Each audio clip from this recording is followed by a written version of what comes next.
विलासे वशिष्ठापरी ज्ञान योगेश्वराचे कवी वाल्मिका सारिका मान्य ऐसा नमस्कार माझा सद्गुरु रामदासा सह्याद्री गिरीचा विभाग विलसे मांदार शृंगावरी नामे सज्जन जो नृपे वसविला श्री उर्वशीचे तिरी साकेताधिपती कपी भगवती हे देव जाचे श्री तेथे जागृत रामदास विलसे जो या जना उद्धरी.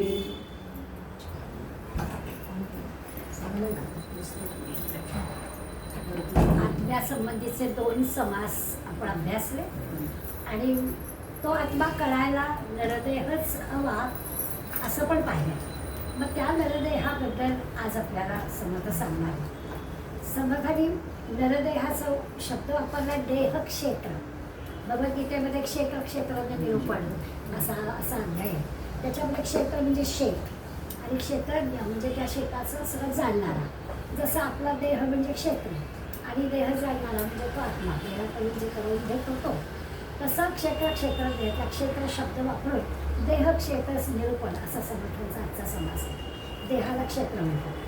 गीतेची सुरुवात सुद्धा धर्मक्षेत्रे कुरुक्षेत्र अशी झाली. म्हणजे क्षेत्रे धर्मं कुरु.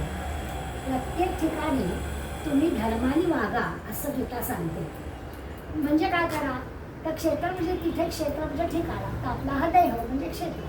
तर या देहाच्या प्रत्येक कृती तुमच्या धर्माच्या व्हायला हव्या. हा त्याचा अर्थ. धर्माने वागायचं, धर्म करायचं म्हणजे कर्तव्य करायचं. आता हेच आपण 2 आत्मनिरूपण समासामध्ये आधीच शिकलो की सगळीकडे त्या अंतरंगामध्ये ईश्वर आहे असं मानायचं. चर अचर सगळ्या गोष्टींमध्ये ईश्वर आहे. अमुक माणूस जसं का वागला त्याला तशी बुद्धी ईश्वराने दिली. अमुक असं का घडलं त्या घटनेच्या मागे ईश्वराचंही आहे. खरोखर विमानाला अपघात झाला तो अपघातच आहे, ईश्वराची बुद्धी आहे.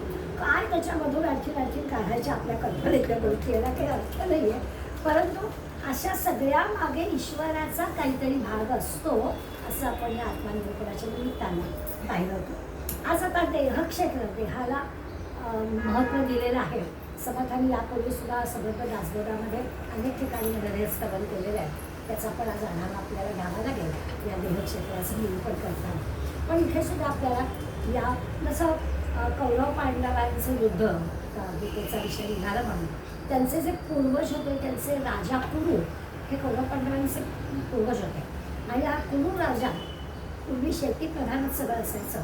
त्यामुळे या कुरु राजाने आपल्या राज्यामध्ये शेतीसाठी जी जमीन तयार केली, खूप मोठं मैदान नांगरून तयार केलं, ते जे क्षेत्र ते कुरुक्षेत्र. कुरुंनी तयार केलेलं क्षेत्र म्हणून कुरुक्षेत्र. पण त्या सगळ्या कामगिरीवर इंद्रदेव पण खुश झाला आणि इंद्रदेवाने त्याला असं म्हटलं की तुझ्या या क्षेत्राच्या ठिकाणी जे काही होईल म्हणजे तू शेती करशील तर शेती उत्तम होईल.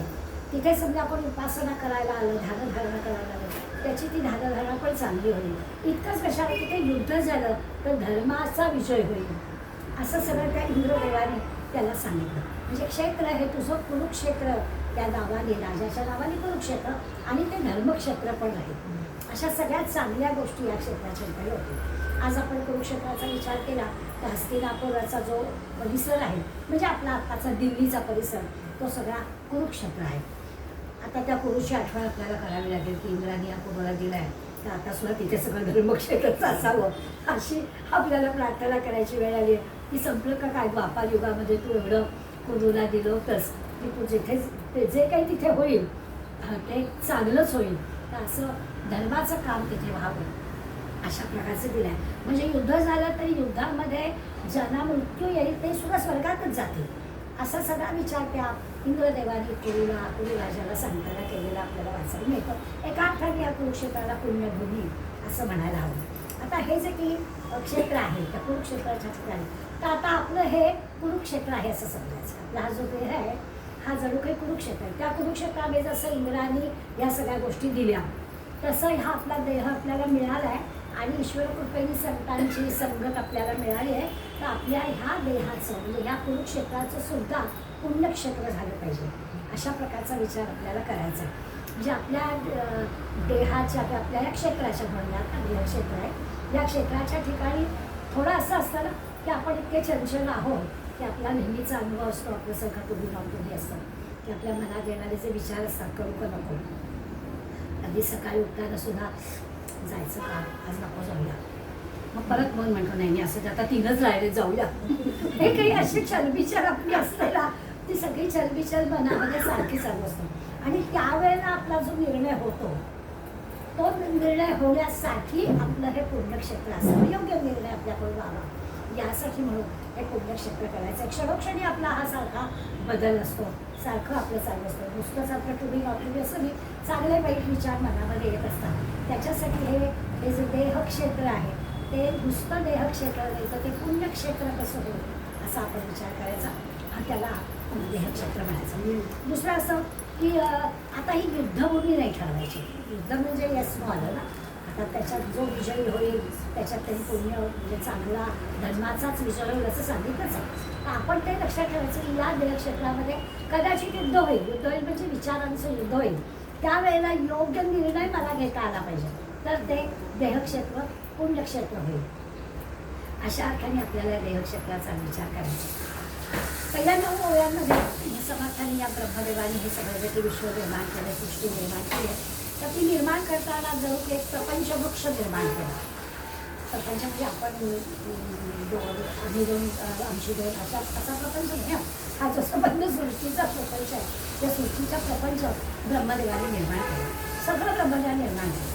आता त्याचे वेगवेगळ्या पद्धतीने विचार का कोणी अनिबापासून सगळं निर्माण झालं आत्तापर्यंत जी काही रचना झाली ती भगवंतानी म्हणजे ब्रह्मदेवाने ते सगळं निर्माण केलं. या सगळ्या निर्मितीमध्ये मानव देह हे उत्तम फळ आहे. तो जो की प्रपंचवृक्ष तयार केला ब्रह्मदेवाने त्या सगळ्या सृष्टीरूपी प्रपंचवृक्षाला अनेक फळं आली. 84 लक्षवृत्ती फळं आली. असं मुंगी लासापासून हत्तीपर्यंत अनेक फळं आली. त्यातला मानव जो आहे मानव देह आहे हे सगळ्यात उत्कृष्ट फळ असं ब्रह्मदेवाने निर्माण केलं. आणि याचं कारण असं आहे की त्या मानव देहाला या सगळ्या दृश्य गोष्टींमधल्या चांगल्या गोष्टी त्याचा आनंद त्याला घेता येतो. आता आनंद घेताना तो कुठला आनंद घेणं हा वेगळा आहे, परंतु चांगल्या वाईट गोष्टी त्याला समोर दिसल्या त्याच्या बुद्धीनुसार त्यांनी त्या चांगल्या वाईट गोष्टी आत्मसात केल्या आणि ते विषय म्हणूया त्या सगळे विषय त्यांनी आत्मसात केले. हे फक्त नरदेहाला जमले आणि म्हणून नरदेह हा हे उत्तम फळ ब्रह्मदेवाच्या या सगळ्या सृष्टी निर्मितीमधल्या या प्रपंचवृक्षाला आलं असं म्हणालं.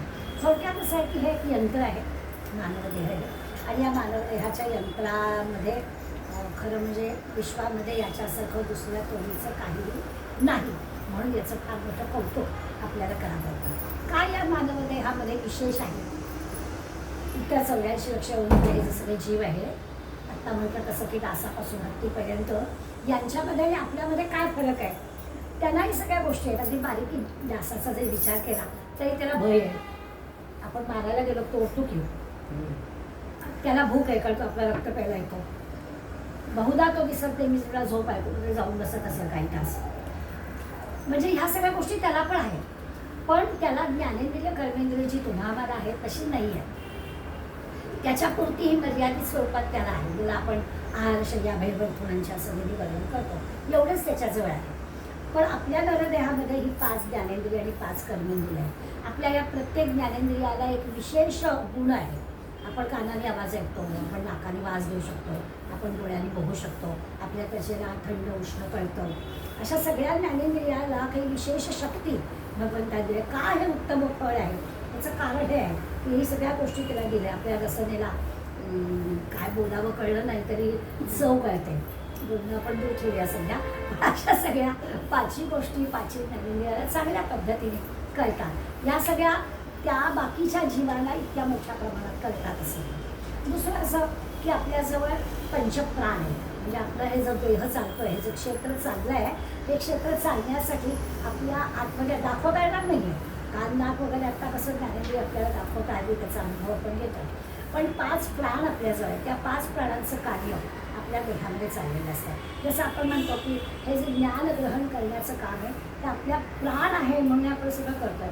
माझा प्राण कंठाशी आला तर असतात ना उद्गार आपण काढतो काय तर तो प्राण म्हणजे काय तर ती जी काही प्राणशक्ती माझ्यामध्ये आहे की प्राणशक्ती मला विचार करायला प्रवृत्त करते, ज्ञान ग्रहण करायला प्रवृत्त करते, अशी ती प्राणशक्ती आपल्यामध्ये आहे.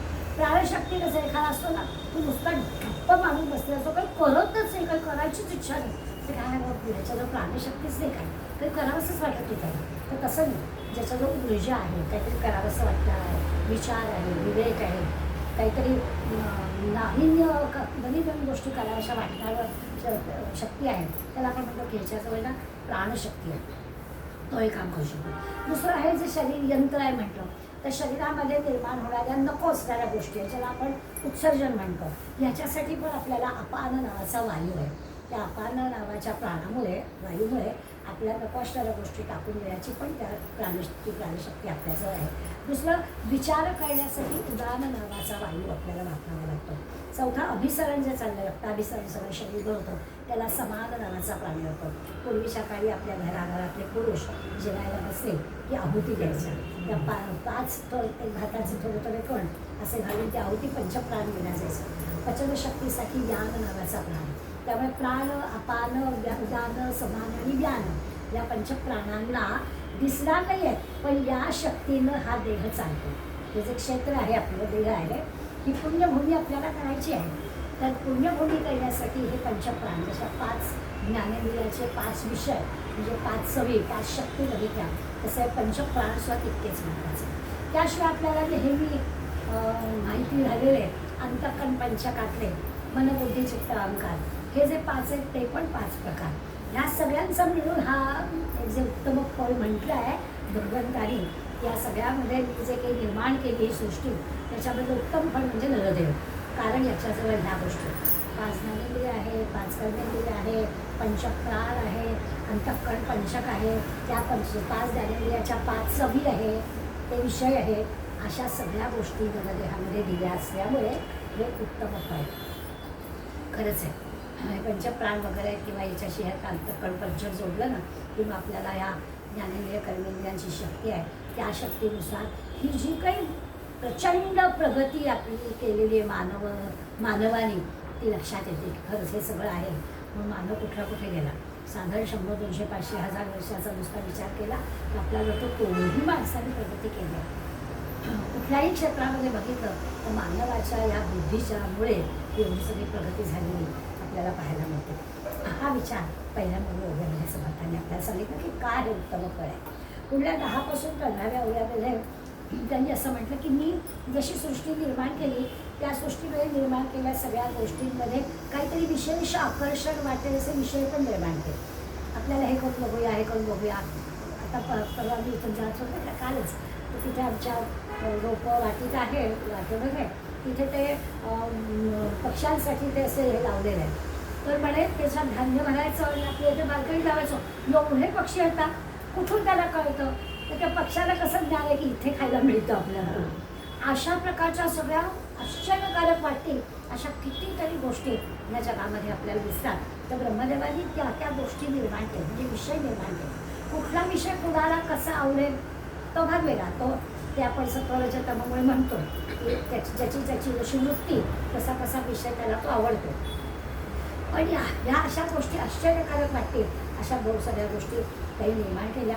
म्हणायला गेलं तर आपलं शरीर अस्थिमांसाचं आहे, यंत्र म्हणत आहे.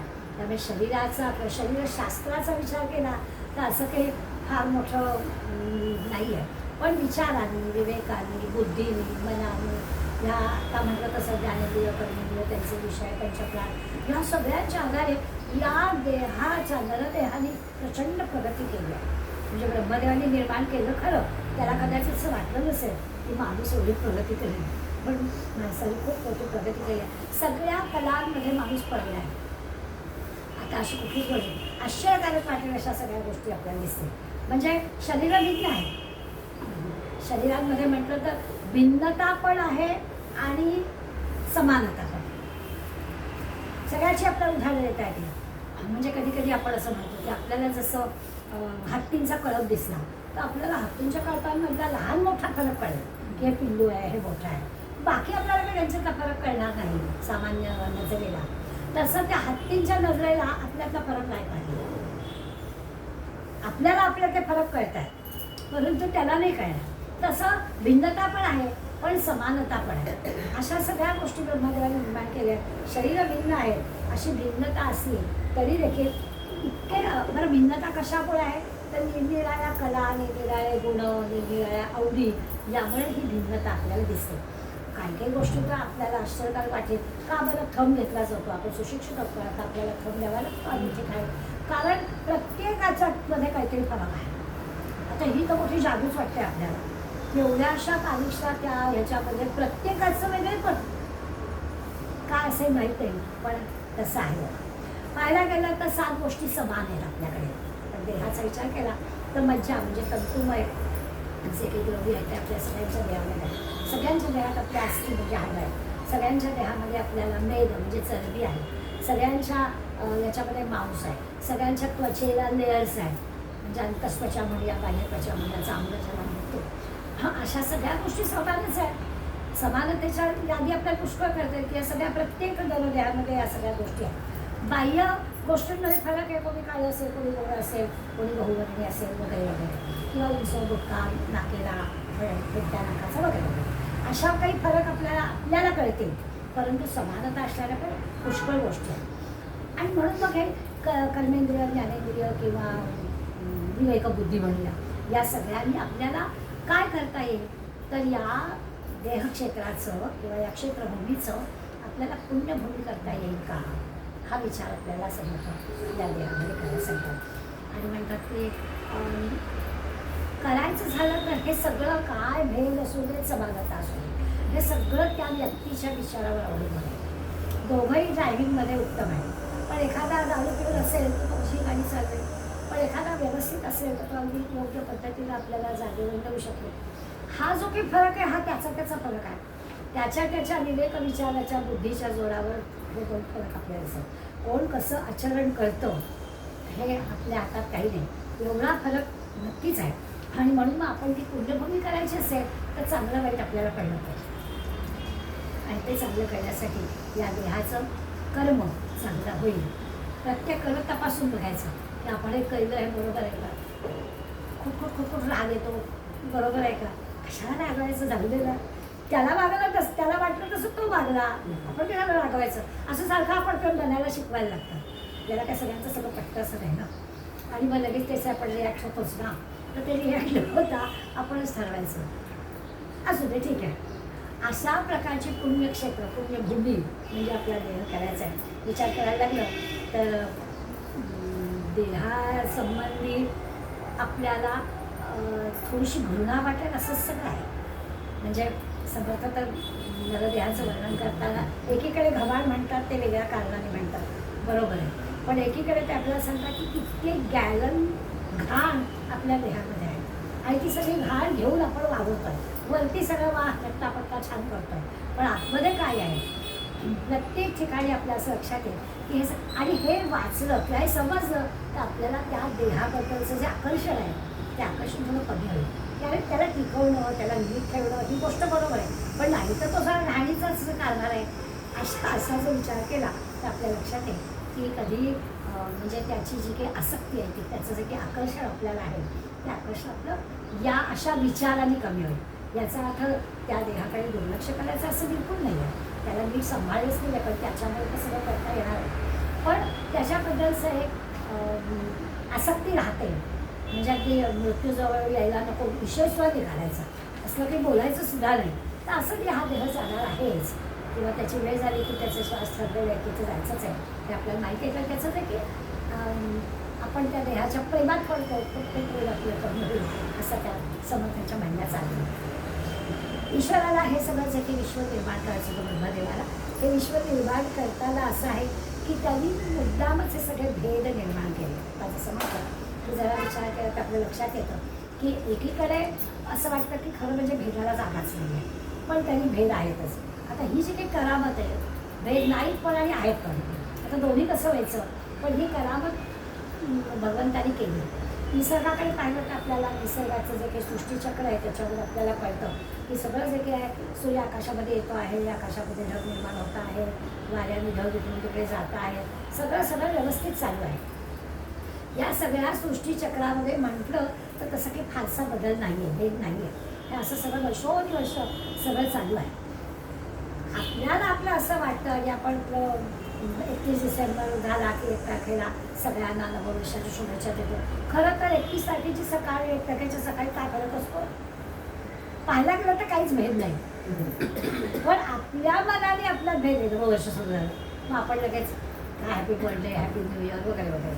तर हे सगळं जे की भेद आणि समानता याचा विचार जर आपण केला तर हे सगळं विचित्र आहे खरं हे पण त्यांनी निर्माण केलं पण सूक्ष्म विचार केला तर आपल्याला ही गोष्ट कळून येते. आता विचार सूक्ष्म काय करायचं तर भेद आहे याचा अर्थ अंतरात्मा वेगळा वेगळा आहे. आतून मिळते ना आपल्याला जे काही बुद्धी मिळते आपण जे काही कृती करतो की आपल्या आतून आलेल्या विचारामुळे तशी कृती होते त्यामुळे तो भेद आहे. पण त्या भेदाचा जर आपण विचार करायला लागलो तर मानवी मनाचा समर्थाचे शब्द आहे की खूप असा विचार करायला लागलो ना की ह्या भेदाबद्दल हा कसा का वागला तो का असा वागला ह्याला हे बरोबर नाही ह्याच्यात होता काय निष्पन्न होणार वगैरे वगैरे केला तर समर्थ म्हणतात विवरता विवरता मनाचे खडके होते चिंध्या होतात एवढा विचार करायचा नाही. तर हा विचार न करता सगळीकडे ईश्वर कसा बनलेला आहे त्या ईश्वराच्याच शक्तीमुळे म्हणूया माणूस चांगलं वाईट वागत असतो असा विचार करायचा. म्हणजे मग आपला विचार करून खडके होते असं बघा मी 28 विमध्ये हेच शब्द आहे की मनाचे खडके होते. हा विचार केला विवरता विवरता पुन्हा पुन्हा शब्द वापरला त्यामुळे असं जर विवरण करत राहील होतं असं कळतं. आता यासाठी काय करायचं आहे तर आपल्याला कळलं नरोद्याचं महत्त्व कळलं तो वेगळा कसा आहे कळलं त्याचं मोठेपण कळलं चांगलं सगळ्यात उत्तम फळ म्हणून त्याचं कौतुक पण आपल्याला आलं पण त्याचं आकर्षण आपल्याला वाटता कामा नये भेद पण आहे समानता पण आहे सगळे मुद्दे आपल्या लक्षात आले. आता हे सगळं जरी बांधणे असतं तर आम्हाला तुम्ही जो काही अंतरात्मा जो काही परमात्मा जे काही म्हणतात किंवा आमच्या नरोद्याचं सार्थक वगैरे वगैरे म्हणतात संबंध ग्रंथ आता संपत आला आम्ही काय करायचं सांगणार त्याच्यात सबक आम्ही टाकी उपासना करायची. मग उपासना करायची म्हणजे का शेवटच्या 2 ओळीत सबकच स्वतःची केलेली उपासना सांगतात की उपासना करायची म्हणजे काय तर मी काय करतो जे उपासक आहेत त्यांच्यासाठी आहे की विचार करायचा की उपासना करायची म्हणजे काय करायची. तर ते म्हणाले की प्रत्यक्ष या ब्रह्मदेवाने त्याचं नाव चतुरानन या चतुराननाने म्हणजे ब्रह्मदेवाने ही सृष्टी निर्माण केली. तुम्ही आम्ही कसं म्हणतो की एखादी गोष्ट आपल्याला खात्री पाहिजे तो ब्रह्मदेव आला ना तरीसुद्धा हे होणार नाही. तर उपासना करायची तर तो ब्रह्मदेवाला तरी ती उपासना थांबता कामा नाही असं समज आपल्यासाठी उपासना करायची काय तो जरी समोर आला ना म्हणजे आपल्याला पटायचं नाही असं आपण जर वर्णन करतो तर उपासनेला पर्याय नाही. ब्रह्मदेव जरी समोर आला तरी उपासना करायलाच हवी अशा अर्थाने ते सांगतायत की महत्त्व ब्रह्मदेवाला सुद्धा कदाचित पटणार नाही इतकी उपासना महत्त्वाची. त्यामुळे याचा अर्थ ब्रह्मदेवाने काय नास्तोक तर उपासनेला पर्याय नाही हे समर्थांना सांगायचं आहे की तुम्ही कितीही काही केलं तरी तुम्ही काय ते तुम्ही ठरवाल ती उपासना अमुकच असं काही नाही पण उपासनेला पर्याय नाही असं ते सांगतात. आता या उपासनेमध्ये साधारणपणे सर्वसामान्य माणूस भगवंताला आवाहन करतो आणि भगवंताचं विसर्जन करतो. या आवाहन आणि विसर्जन ह्या 2 शब्दांचा अर्थ समर्थाच आपल्याला सांगणार. उपासना आपल्याला गणपती आपल्या घरात आपण आणतो गणपतीची प्रतिष्ठापना करतो म्हणजे आवाहन करतो आणि मग विसर्जन करताना त्याला अक्षता वाहतो आणि विसर्जित करतो. आपल्या दृष्टीने 2 दिवसाचा तो सोहळा असतो 2 दिवसाचा त्यासाठी गणपतीला आणलं आणि गणपतीला विसर्जन त्याच्या घरी बोलवलं असं कृती आहे. समर्थाने या 2 शब्दाचे आपल्याला मांडणी आणि उभारण किंवा आवाहन आणि विसर्जन या शब्दाचे अर्थ सांगितले. काय करायचं की साधक अवस्था जी आपली आहे ती अवस्था लक्षात घेऊ ह्या दृश्य विश्वाच्या प्रत्येक ठिकाणी दृश्य जे जे काही आपल्याला दिसत आहे दृश्य विश्व आहे त्या ठिकाणी अंतरात्म्याचं अस्तित्व आहे हे आधी मान्य करायचं याला म्हणायचं आवाहन. काय आवाहन केलं उपासनेची सुरुवात आहे आपली साधक अवस्था तर उपासनेची सुरुवात करताना आवाहन देवाला करायचं म्हणजे काय तर सगळ्या चराचरामध्ये सगळ्या वस्तूंमध्ये सगळ्या घटनांमध्ये सगळ्या जीवांमध्ये तो अंतरात्मा आहे हे झालं त्या उपासनेमधलं भगवंताला केलेलं आवाहन. काही लागलं का हो त्या पूजेसाठी साधन सामग्री काहीच नाही यादीच दिली नाही. गुरुजी लगेच यादी पाठवतात आपल्याला की एवढ्या सगळ्या गोष्टी आणून जेव्हा पूजा करायची. सबक आपल्याला आवाहन करायचं का की चराचरामधल्या सगळ्या गोष्टींमध्ये तो अंतरात्मा म्हणजे तो परमात्मा आहे असं मनाला पक्क समजवा की ते झालं भगवंताला आवाहन. आणि मग विसर्जन काय? अंतरात्म्याचं विसर्जन करायचं म्हणजे काय? आवाहन तर कळलं आपल्याला, सगळीकडे चराचर भगवंत भरलेला. तर सानुभवी जे असतात म्हणजे हळूहळू आता साधकावस्थेमध्ये हे ठरलं, आवाहन केलं. आता त्या आवाहनाचा काहीतरी आपल्यामध्ये चांगला परिणाम झाला आणि मग जे विसर्जन करायचं आहे ते स्वानुभवी संत आपल्याला त्यांच्या उपासनेमधून सांगतात. ते अंतर्मुख होऊन विचार करून आपल्याला हे सगळं सांगतात की काय होतं तर परमेश्वर प्रत्यक्ष दर्शन देतो, ते झालं विसर्जन. उपासनेमध्ये किती प्रगती व्हायला पाहिजे जीवन. बरं याच्यामध्ये अंतर नाही आहे बरं का, आव्हान 1.5 दिवसाचं पण नाही आहे. आव्हान आणि विसर्जन तत्काळ ज्या क्षणाला चराचरामधला ईश्वर आहे याचा साक्षात्कार आपल्याला होतो त्या क्षणाला परमेश्वराचं दर्शन होतं. आवाहन आणि विसर्जन ह्या 2 शब्दाचा अर्थ समज आपल्यासारख्या. आणि मग ही जी ईश्वर शक्ती आहे ती आपल्याला कळत नसल्यामुळे वेगळ्या वेगळ्या उदाहरणात ते पटवून देतात. ते म्हणतात ईश्वराजवळ इतकी प्रचंड शक्ती आहे. नुसत्या आपण अवतारांचा जर विचार केला तरी मत्स्य, कूर्म, वराह या सगळ्या अवतारांमध्ये भगवंतांनी संबंध पृथ्वी उचलून धरलेली आहे. इतकी त्याच्यावर प्रचंड शक्ती आहे. मग आमच्या उपासनेमध्ये का असणार नाही? उपासनेमध्ये सुद्धा ही शक्ती आहे. त्याला आपल्याला काही मोठे नाही, फक्त आपल्याला आपल्या देहाचा विचार करायचा आहे की पुन्हा या सगळ्या चक्रामध्ये सापडायचं नाही. पाप पुण्याचा हिशोब नको. काही आपल्याकडून घडलं आणि मग त्याची फेल करायला पुन्हा हृदय करून घेऊन यायचं आहे किंवा अन्य काही जीवामध्ये यायचं आहे. ही वेळ येऊ नये म्हणून काय करायचं तर अशा प्रकारची उपासना करायची.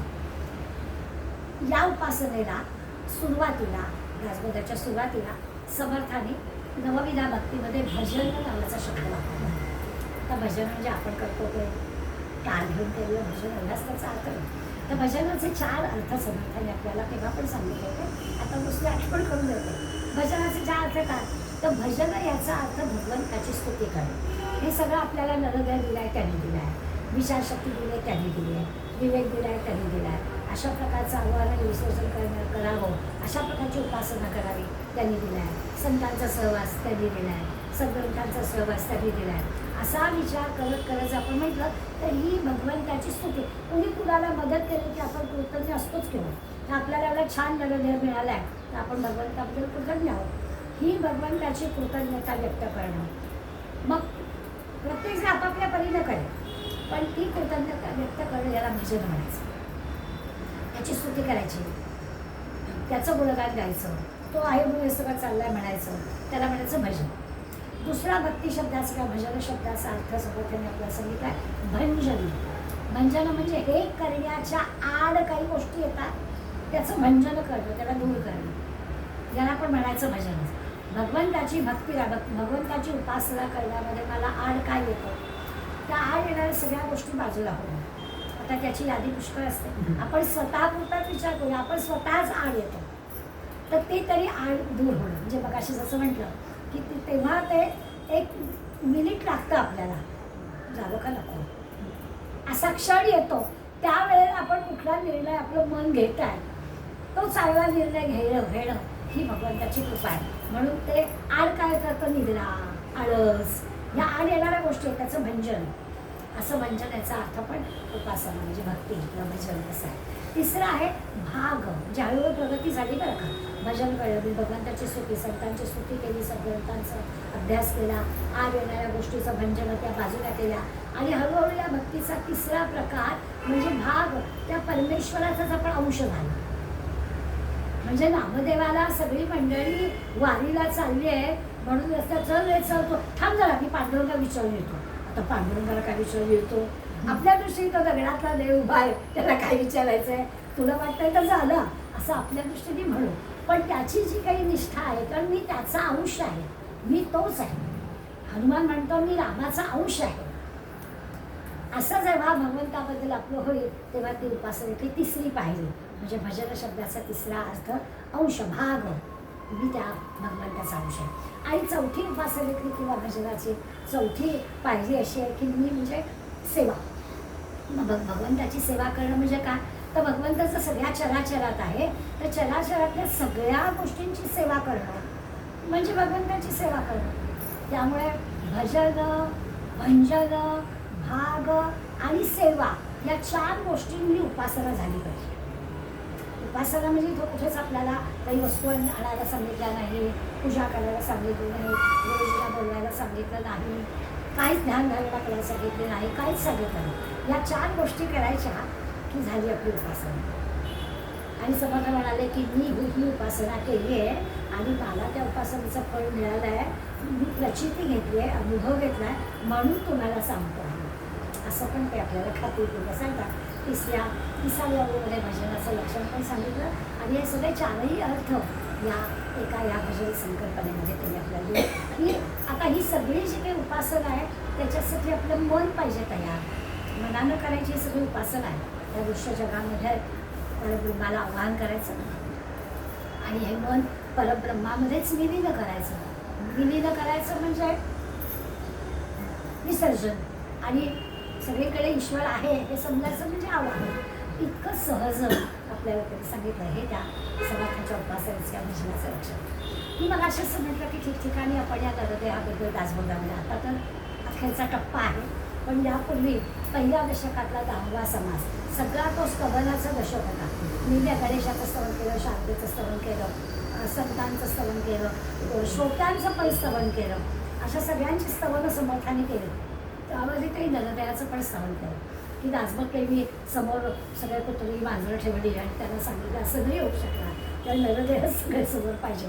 त्या नरदेह असल्यामुळे मी सांगू शकतो, तुम्ही बोलू शकताय. त्याचं स्तवन समर्थाने केलं. आणि त्यानंतर दुसऱ्या दशकामध्ये विविध गुणांचा विचार करताना चौथा जो समास आहे तो पण त्यांनी नरदेहाचं वर्णन करायला केला. त्याच्यामध्ये भक्तीचं महत्त्व सांगितलं.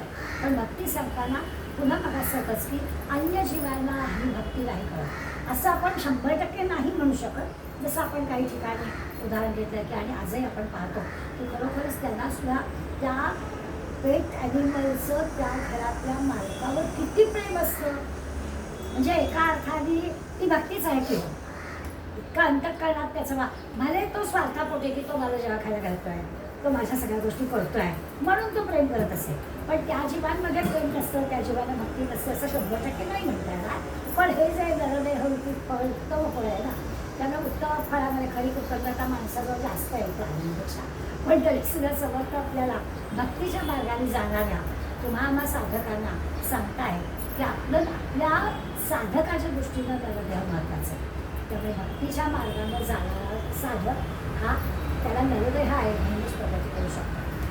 आणखीन एकदा 18व्या दशकामधल्या 4थ्या समासामध्ये नरदेहाचं पुन्हा समर्थाने वर्णन केलं. तेव्हा त्यांनी देह दुर्लभ निरूपण असं नाव दिलं. म्हणजे हे कठीण आहे, नरदेह मिळणं कठीण आहे.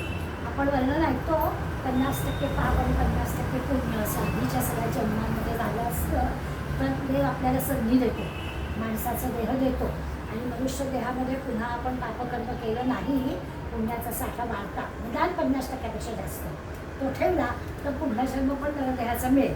असं 100% होईपर्यंत किती वेळा घ्यावं लागेल.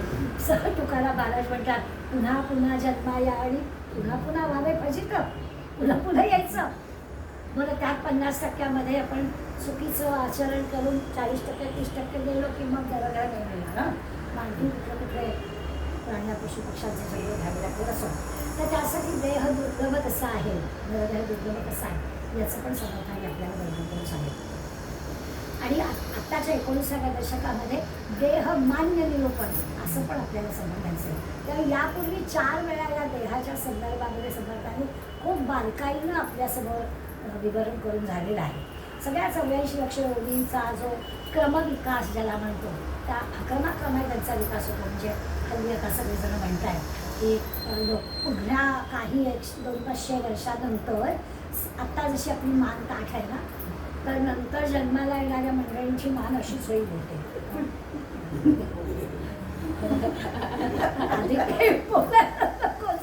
कारण तुम्ही कधी लोकलनी प्रवास करताना नुसता निरीक्षण करा, बसणाऱ्या सगळ्या लोकांच्या मानाखाली असते, एकही मानावरती नसते.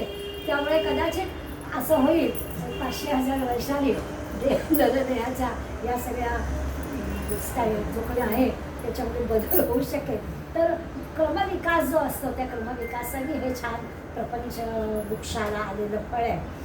असं म्हटलं जातं की गवताच्या पात्यापासून परमात्म्यापर्यंत. म्हणजे प्रत्येक ठिकाणी शक्ती कमी जास्त आहे. गवताच्या पात्याला स्वतः जर शक्ती नसेल, त्याला योग्य पद्धतीने माती पाणी उजेड मिळालं तर ते वाढतं, वारा आला की हलतं, इतपंच त्याला आहे. नाहीच पाणी मिळालं तर ते विचार सुकून पडतं. या पलीकडे त्याच्याजवळ शक्ती नाही आहे. पण म्हणजे त्याच्याजवळ विचारशक्ती कसं तो काही करू शकत नाही. या बाह्य गोष्टी त्याला कशा मिळतील त्या पद्धतीने त्याचा विकास होतो. माणसाचं तसं नाही आहे. माणसाला बाह्य गोष्टी मिळतील आणि सगळ्याच्या सगळ्या बाह्य गोष्टी मिळाल्या तरी देखील त्याचा विकास होईल असं नाही, आणि बाह्य गोष्टी कमी मिळाल्या तरी तो विचारशक्तीने आपला विकास करून घेऊ शकेल. अशा दोन्ही गोष्टी भगवंतांनी नरदेहामध्ये आपल्याला दिलेल्या आहेत. त्यामुळे आपल्याला असं दिसेल की अन्य ठिकाणी विकासाच्या ज्या गोष्टी आहेत त्या मर्यादित आहेत, त्यामुळे त्याचा विकास मर्यादित होतो. नरदेहाचं तसं नाही. नरदेहाला त्याचा विकास किती आहे. बरं, विकास करता करता करता परब्रह्माच्या परमात्म्याच्या की आध्यात्मिक क्षेत्राचा विचार केला तर काय करायला हवं, तर निर्विचार व्हायला हवं. म्हणजे विचार करता करता करता विकास करायचा, आणि एक वेळ अशी की निर्विचार व्हायचं. म्हणजे काय, विचार करायचा नाही, त्या विचारामध्ये अडकायचं नाही. अशी जी की आहे ती सर्वश्रेष्ठ अवस्था आहे. म्हणजे तिथे जो काही अहंकार येतो की मी केलं तो येता कामा नये, यासाठी निर्विचार झाल्याखेरीज परमात्मा स्वरूपाची प्राप्ती होणार नाही. असा विचार असण्याचा प्रयत्न करायचा आहे. म्हणजे ती जी काही अवस्था आहे ती विचाराच्या साह्याने आपण आपली प्रगती करून घेतली आहे, आणि ती प्रगती आपण करून घेतली याचं भानही असायचं कारण नाही आहे. अशी जी काही निर्विचारता, त्याला आपण असं म्हणूया की विसर पडणं. निर्विचारायचं म्हणजे काय, त्या सगळ्या गोष्टीचा विसर. हे सगळं नरदेहातच शक्य आहे. नरदेहातच हे सगळं करू शकतो माणूस, कोण बाकी कोण करू शकत नाही. मन ताब्यात ठेवणं, मनाला किंवा इंद्रियाला हवं तसं योग्य पद्धतीनं वापरणं, हे माणसालाच शक्य आहे, बाकी कोणालाच शक्य नाही. आता त्या मनाला हवं तसं वापरायचं असेल, इंद्रियांना आपल्या योग्य पद्धतीनं वापरायचं असेल, तर त्या इंद्रियांना ताब्यात ठेवण्यासाठी आपल्याला बुद्धीचा, विचारशक्तीचा, विवेकशक्तीचा सातत्याने वापर करायला हवा. आणि म्हणून पुन्हा पुन्हा ते सांगतात की हे फक्त नरदेहाला शक्य आहे, फक्त नरदेहामध्येच हे शक्य होऊ शकतं.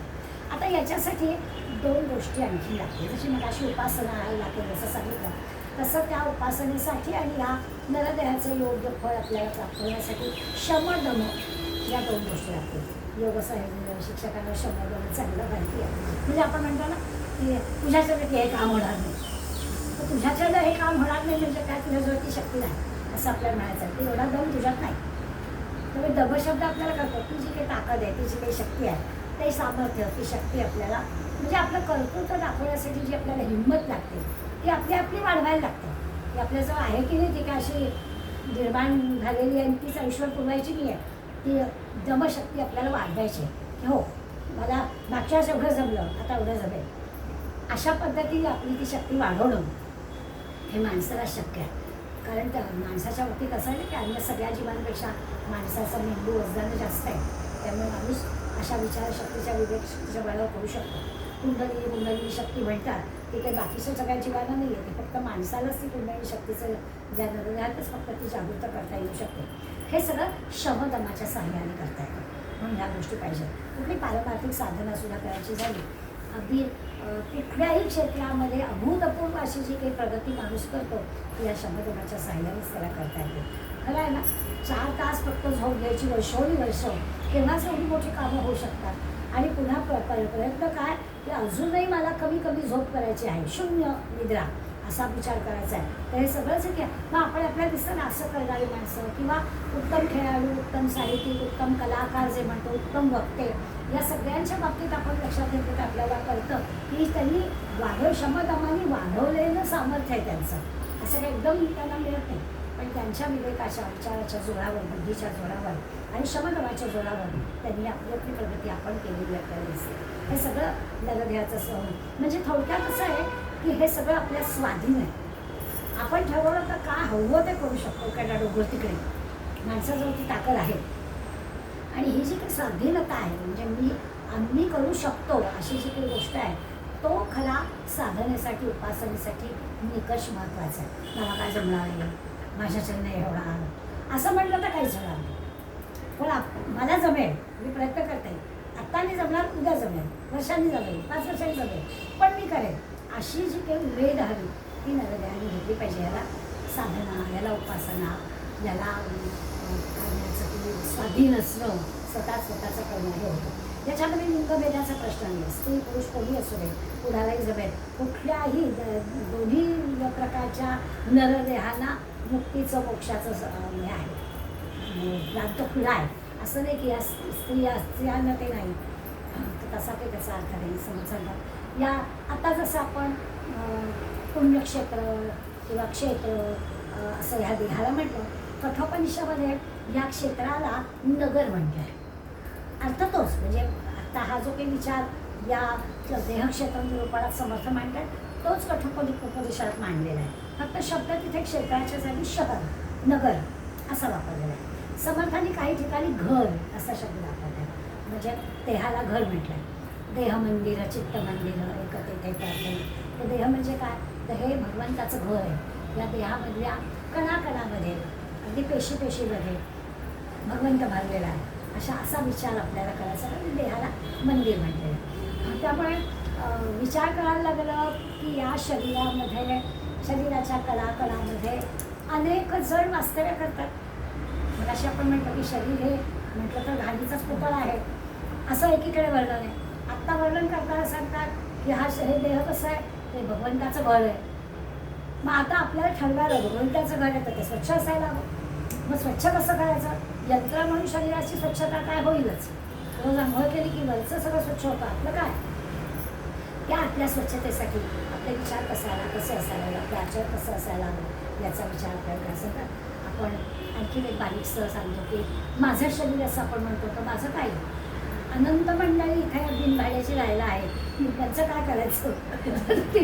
त्या मंडळींचा विचार केला तर आपण माझं घर, म्हणजे माझा देह हे असं म्हणणं सुद्धा खरं म्हणजे चुकीचं आहे. ते माझं घर नाही, खूप मंडळी इथे वास्तव्य करून आहेत, त्या सगळ्यांना त्यांचं पण ते घर आहे असं त्यांना वाटतं आहे. त्यांना जसं वाटतं आहे त्यांचं घर आहे तसंच फक्त मी माझं घर आहे म्हणते. त्यांचा जसं या घरावर अधिकार आहे तेवढाच माझा या घरावर अधिकार आहे. अशा प्रकारचा देहाकडे बघण्याचा दृष्टिकोन पण समर्थ आपल्याला सांगतात.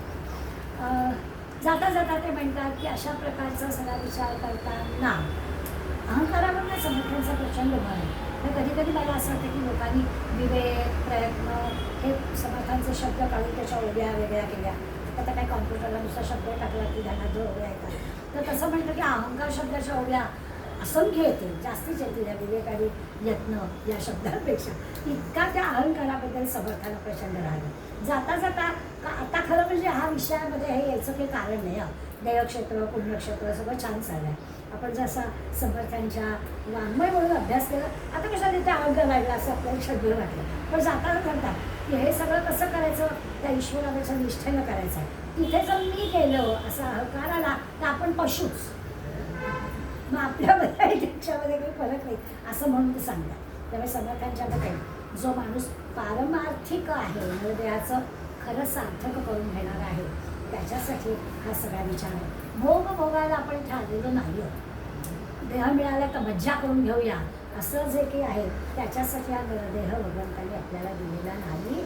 विचाराने, विवेकाने समजून घ्यावं आणि याचं सार्थक करून घ्यावं असं ते आपल्याला सांगतात. कुठल्याही चंगळवादाचं समर्थांना मान्य नाही. मिळाला आहे देह म्हणून मजा करणं हा विचारच त्यांना सांगतो. त्यांना असं वाटतं की ही विषयांध झालेली मंडळी आहे, विषयांमुळे त्यांना अंध केलं आहे, त्यांना कळत नाही आहे एवढं छान देह मिळाला आहे तर तुम्ही असा म्हणजे वाया घालू नका, विषयांमध्ये रडू नका असं ते सांगतात. म्हणजे नुसती 31 डिसेंबरची रात्र आठवली की आपण क्षणभर घेऊन जातो. कल्पना करून बघूया, 31 डिसेंबरला आपण एखाद्या सासद ग्रंथाचं वाचन करूया म्हणून किती मंडळी आपल्याकडे येतील, आणि 31 डिसेंबरला आमच्याकडे आपली पालखी आहे म्हणून किती मंडळी आपल्याकडे येतील. तर हिशोब केला की आपल्या प्रश्नाचं आपल्याला उत्तर मिळतं. असं जर घडत असेल, कोटी रुपये पार्ट्याला खर्च करतात, हल्ली लाखांमध्ये नाहीच काय, सगळं कोटीमध्ये. आणि अशी 31 डिसेंबरला काही तासांसाठी एवढा पैसा खर्च करणं हा जो की चंगळवाद, भोगवाद आहे, याच्यासाठी भगवंतांनी आपल्याला नरदेह नाही दिलेला असा विचार समर्थ आपल्याला सांगतो. मग असा जो दुरुपयोग आपण नरदेहाचा केला तर मग वाया गेलो. मग पुनर्जन्म कोणाचा घ्यायचा, पुराणामध्ये अशा छान छान कथा आहे ते असं वागलं की डुकराचा जन्म येतो आणि तो डुकर कसं चिखलात ओरडलं होतं. भागवतात अशा अनंत कथा आहे. मजा वाटते त्या कथा वाचताना. मग लक्षात असं की ह्या कथांच्या मागचा अर्थ काय, तर हे दाखवायचं आहे की तुम्ही जंगलमध्ये जर तुमचा नवोदय वाया घालवला तरी अशी परिस्थिती होते ते आपल्याला तेव्हा कळत नाही. समर्थांनी स्वतःचा देहाचं सार्थक करून घेतलं. खऱ्या अर्थाने त्यांच्या जन्माचं सार्थक झालं, पण आपण त्यांना राष्ट्रीय संत किंवा शिवाजी महाराजांचे गुरु म्हणून महाराजांच्या आपल्या हिंदवी स्वराज्याला मदत करण्यासाठी जर तो त्यांचा जन्म झाला अशा प्रकारचा विचार करतो. आणि समर्थांनी सार्थक करून घेतलेल्या या ग्रंथाचा माझ्याकडून मी आपला मोठा अर्थ करून सांगितला. तुम्ही तो ऐकून घेतला, बोलवून घेतला. आणि हे सगळं शक्य का झालं? नरदेहामुळे. समर्थांनी सार्थक केला त्यांचा नरदेह. जे काही मोठं सांगितलं आपण पण म्हणूया, ऐकलं आणि सांगितलं तर आपल्यासुद्धा थोडंसं नरदेहाचं म्हटलं तर सार्थक झालं आहे असं म्हणायला हरकत नाही. ही जी काही आपल्या देहाबद्दलची कृतज्ञता आहे ती ते समर्थ या सणासाठी व्यक्त करायचं. दुर्मिळ असणारी गोष्ट आहे ना नरदेह. ही काही सहज साध्य गोष्ट नाही, दुर्मिळ आहे. आणि ती सुवर्ण संधी आपल्याला मिळाली, त्यामुळे आपण कृतज्ञ असलंच पाहिजे. विवेकी माणसाने या संधीचा फायदा घ्यावा.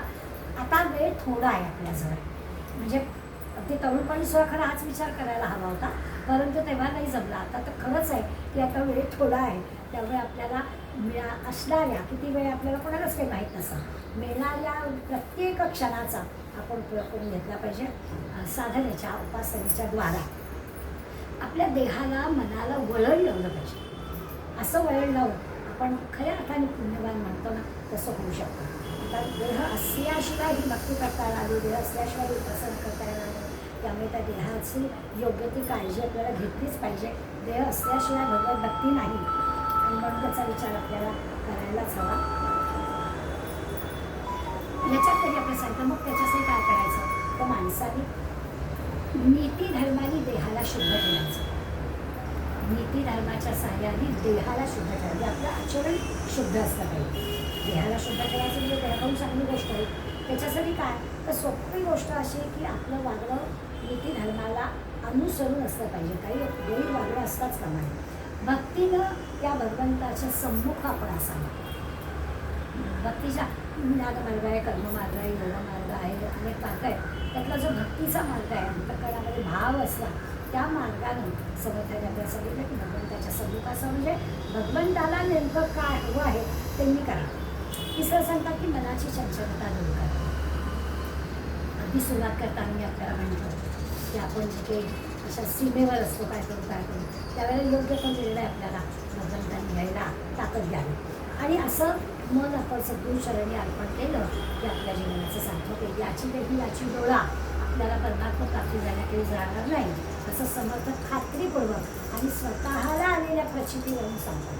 समर्थाला स्वतःला रामरायाचं प्रत्यक्ष दर्शन झालं होतं आणि अनेक ठिकाणी आपल्याला त्यांच्या चरित्रामधले प्रसंग जे दिसतात त्याच्यावर आपल्या लक्षात येतं की खरोखरच त्यांचं जीवन सार्थक झालं आणि तसं त्यांच्या मार्गाने आपण गेलो तर आपलं जीवन सार्थक होईल अशा प्रकारची एक ग्वाही समर्थांनी या समासात दिली आहे. एवढं सगळं आता आत्मनिरूपण झालं, परमात्मा कळला, देह किती महत्त्वाचं आहे कळलं.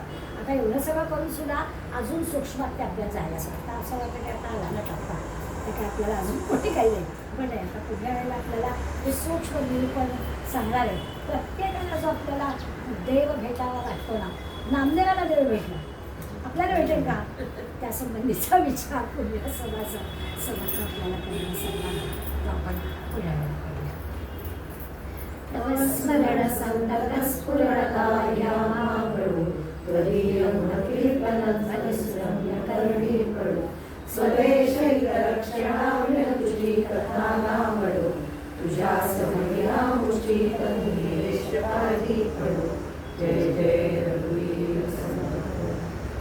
ओंकारासाठी घेतलेला श्वास सोडून देऊया. खोल आणि दीर्घ श्वास घेऊया.